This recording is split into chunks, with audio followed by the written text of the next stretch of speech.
Sejam muito bem-vindas, muito bem-vindos ao canal Estado Imaginário. E hoje nós estamos chegando ao 13º vídeo da playlist daqueles filmes que a gente não consegue ter uma classificação direito, não consegue colocar um gênero só. E hoje, 13º vídeo, nós vamos falar de quem? Sexta-feira 13. Roda a vinheta.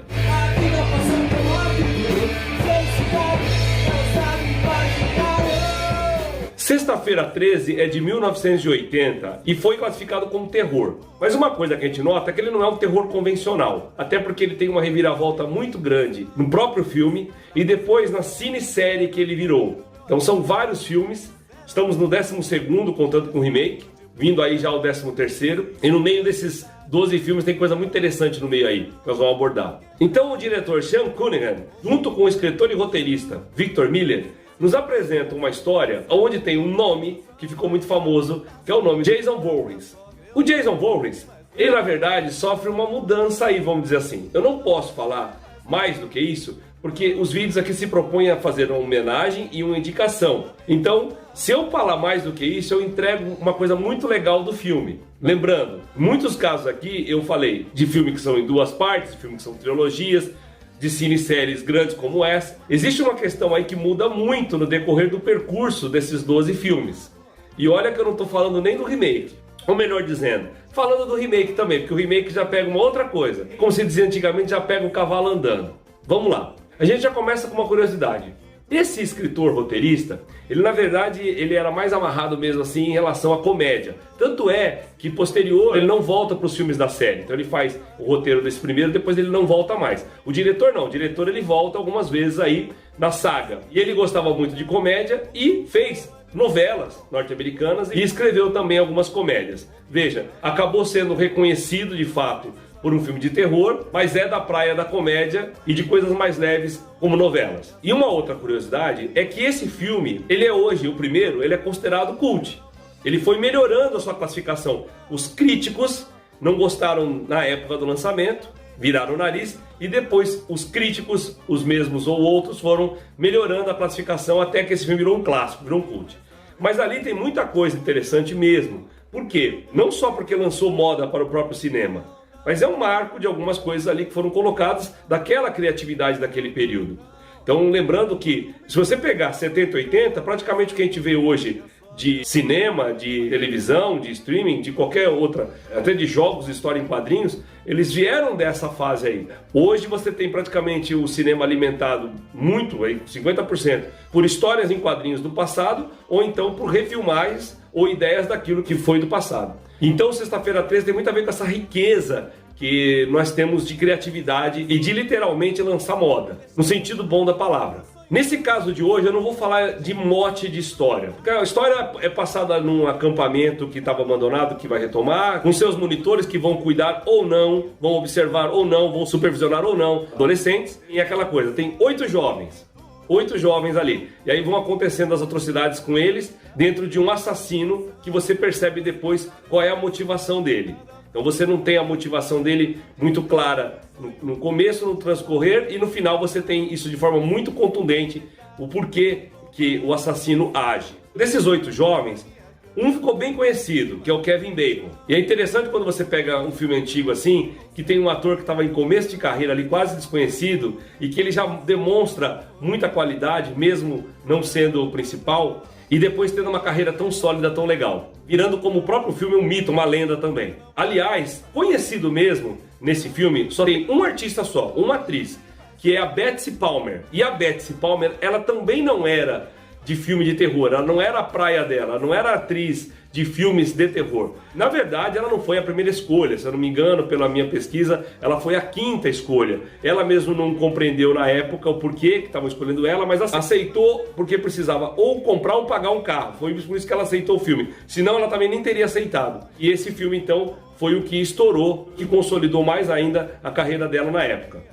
E que, lógico, conforme o filme foi pegando mais prestígio, foi consolidando mais ainda. Então esses jovens, num lugar isolado, e aí por isso que eu falei que eu não quero me ater tanto ao mote, mas ao que foi lançado ali. Seguindo a linha do Halloween de 1978, e entendendo que a história começa em 1958, o que você tem ali que muda para os padrões da época?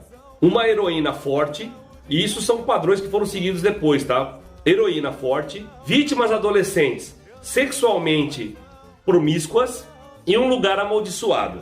E esse lugar amaldiçoado, ele tem muito a ver com essa mudança que o filme tem em relação ao tom dele, ao que ele demonstra no final e o que depois, até por uma questão comercial, há uma mudança muito radical. Então nós conhecemos ali naquele momento o famoso, até quem não conhece o filme, até às vezes conhece mais isso que eu vou falar agora do que o próprio Jason, que é o Crystal Lake, o lago do acampamento em questão.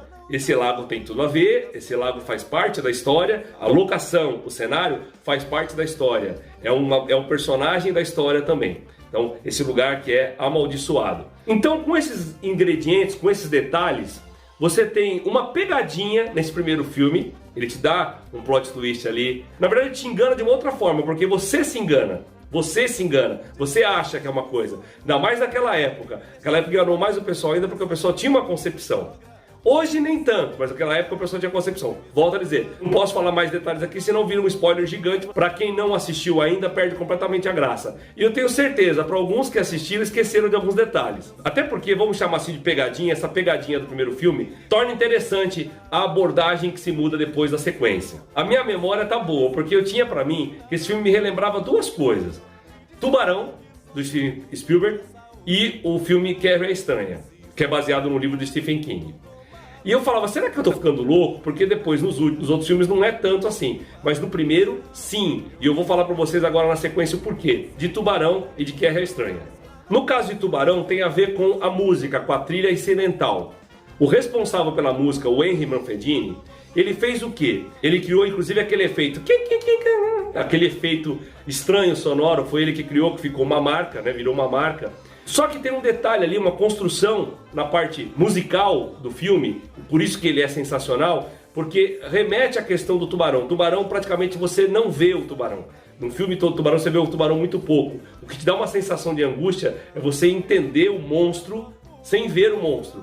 Essa é uma ideia muito legal. E isso é aplicado na música do tubarão, e o pessoal desse filme bebe dessa fonte, da fonte do tubarão. E a Carrie a Estranha tem a ver com o seguinte, com o susto final, que foi uma discussão inclusive. Eu tenho esse susto no final, eu não tenho. Porque desse susto no final é que muda toda a concepção posterior dos filmes da cinesérie, das sequências. Os efeitos especiais, aqueles que eu falei pra você que eu curto muito no decorrer desses vídeos, dessa playlist, que é aquele feito na mão mesmo, de forma muito artesanal, de forma muito criativa, é do Tom Savini, nosso querido Sex Machine, que é talentosíssimo, não só nessa parte, como quando também é colocado na frente das câmeras. É acreditado também a Sexta-feira 13 o termo filme slasher, que é aquele filme que tem uma perseguição implacável, incansável e interminável. Então muitos filmes depois também foram nessa linha, usando o Sexta-feira 13 como base. E isso até hoje. E parece que às vezes a fórmula vai saturar, mas não. Ela continua, se usar em criatividade fica legal ainda dos dias de hoje. É legal também eu destacar, pelo menos pra mim, 3 filmes que são interessantes da saga. A parte 3, de 1982, ela veio com a proposta do 3D, que naquela época era uma moda. 3D, aquele óculosinho, né? Que tinha na época, era uma moda. Só que no caso do Sexta-feira 13, introduziu a máscara.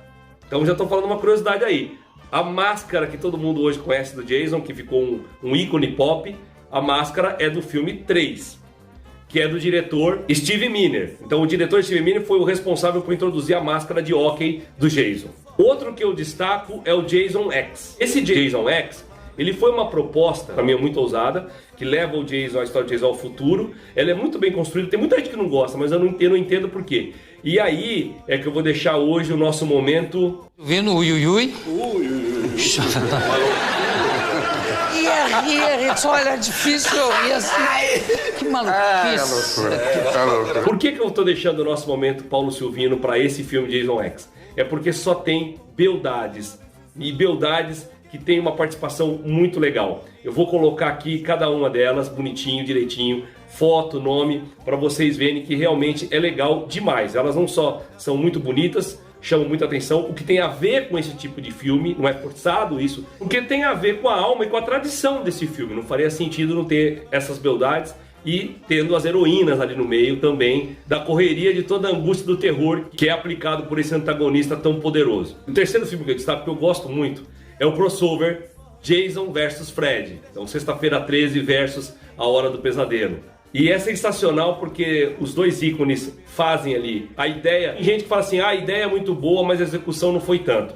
Eu achei a ideia muito boa mesmo e eu achei a execução ótima. Poderia ser melhor? Não sei. Sinceramente não sei dizer se eu faria diferente. E quando eu não sei dizer se eu faria diferente, pra mim tá ótimo. É muito bom, é divertido, é bacana. Só que se você não conhece a história de um e a história de outro, não vai significar absolutamente nada pra você. Se você conhece, é legal demais. Se você conhece e nunca viu, porque torceu o nariz porque alguém falou, veja depois, reclame comigo aqui, tá bom? O Jason versus o Fred é demais. É um filme pipoca, filme legal pra caramba. Por fim, agora não é uma questão de opinião, é só pra dar uma informação. Nós temos o reboot, que é feito, produzido, entre outras pessoas, pelo Michael Bay, o famoso Michael Bay do Transformers lá, entre outras coisas. E aí, se eu não me engano, os roteiristas são os mesmos do Fred versus o Jason, que são chamados para recontar a história. O Damian Shannon e o Mark Swift. Eles dois, então, roteirizaram lá o crossover e aí vieram para revitalizar, para recontar a história de Sexta-feira 13, como história de origem do Jason. Seria mais ou menos isso. E esse reboot, então, é de 2009 e nos Estados Unidos foi estreado no dia 13 de fevereiro de 2009. Eu mesmo, relembrando, fazendo um pouquinho de pesquisa, fiquei com muita vontade de assistir Sexta-feira 13, o original, novamente. Volto a dizer, esses filmes que eu citei, o terceiro, o do crossover do Jason X, eu vou falar pra vocês que eu já vi algumas vezes. Principalmente o Jason X, que eu vi muito, porque passa ainda bastante em TV, paga. E o confronto do Jason e do Fred eu vi algumas vezes. O primeiro, eu acho que eu devo ter visto 3 vezes e faz muito tempo essa terceira vez que eu assisti. Eu fiquei muito curioso porque tem algumas coisas ali que eu quero olhar mais uma vez com o olhar de hoje, mas com certeza vai ser bom como da primeira vez. Então, gente, vou ficando por aqui, terminando essa saga dos 13 vídeos para essa playlist. Estou muito feliz por terminar e por vocês aí acompanharem. Muito obrigado então pela paciência, pela audiência, pelo prestígio a esses vídeos da playlist e de todos os outros. Muito obrigado, fiquem bem, valeu! Valeu!